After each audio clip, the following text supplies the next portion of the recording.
Assalamualaikum warahmatullahi wabarakatuh. Selamat pagi anak-anak yang ibu sayangi. Apa kabar kalian hari ini? Mudah-mudahan hari ini hari Senin tanggal 16 Agustus 2021 kalian semuanya sehat walafiat hingga kalian bisa menyimak video pembelajaran bahasa Indonesia pertemuan kita yang ketiga. Ya, mudah-mudahan kita semua sehat walafiat ya anak-anak. Nah, anak-anak, hari ini kita akan belajar di halaman 7.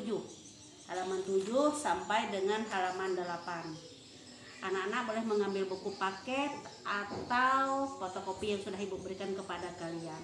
Perhatikan di situ yang 4 remawi anak-anak menggunakan kata-kata bersinonim dan berantonim.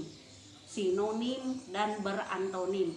Ingat anak-anak ya, anak-anak harus paham apa yang dimaksud dengan sinonim, apa yang dimaksud dengan antonim ya. Nah, kalau di sini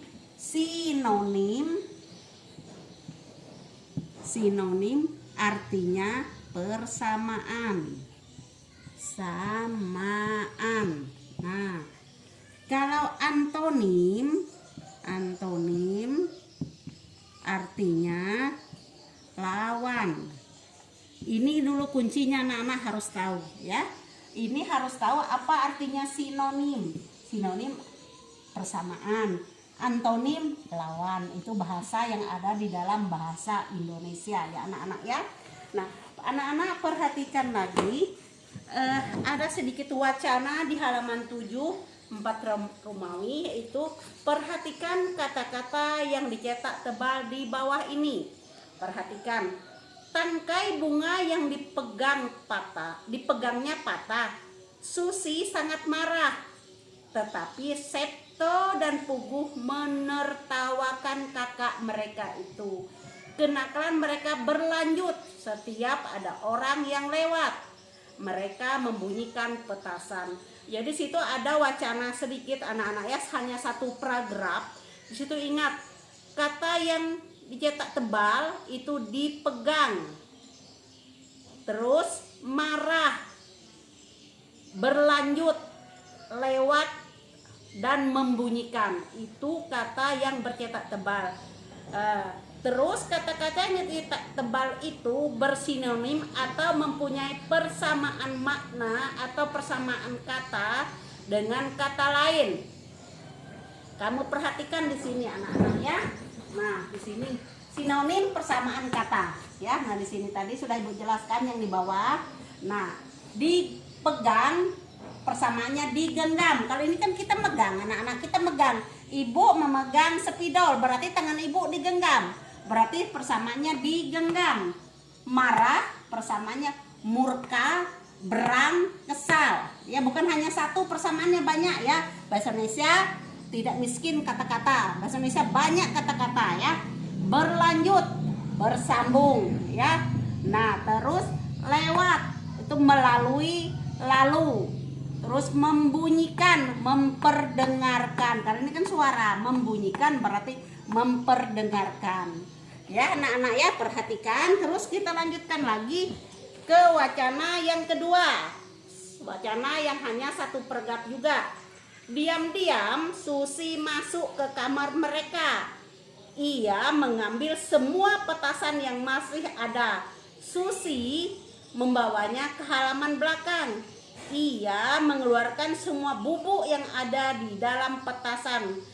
Isi petasan itu digantikannya dengan tanah. Kemudian Susi mengembalikan semua petasan itu ke kamar mereka. Jadi di sini kakaknya kesal, kakaknya bernama Susi, adiknya bernama Septo dan Puguh ya. Itu ingat ya anak-anak ya. Lihat anak-anak, Ibu mengulang sedikit pelajaran yang lewat.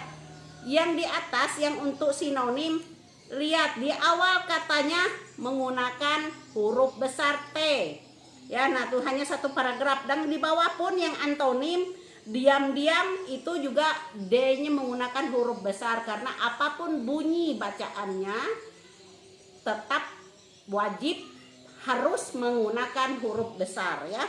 Ada satu paragraf. Nah, kata yang dicetak tebal di paragraf yang kedua atau paragraf yang menyatakan antonim masuk, mengambil semua, belakang, mengeluarkan, di dalam. Ingat anak-anak, kata di dalam. Kata di dalam, di situ kamu harus melihat penulisannya. Penulisan di dalam ya. Kita sekalian sedikit Ibu memperkenalkannya nah, kalau kita ngetik di HP satu spasi di dalam. Ya anak-anak ya. Nah, ini menyatakan tempat. Ya, menyatakan tempat. Otomatis di yang ini disebut dengan kata depan. Ingat anak-anak ya, kalau kalian membaca di wacana ada di terpisah dengan kata di belakangnya ini, berarti di-nya ini disebut kata depan. Kalau di-nya ini bersambung dengan huruf di belakangnya, berarti di ini disebut dengan imbuhan. Misalnya dimakan. Ya anak-anak ya. Nah, berarti di ini disebut imbuhan. Ya, di-nya ini disebut dengan imbuhan karena tidak ada spasi.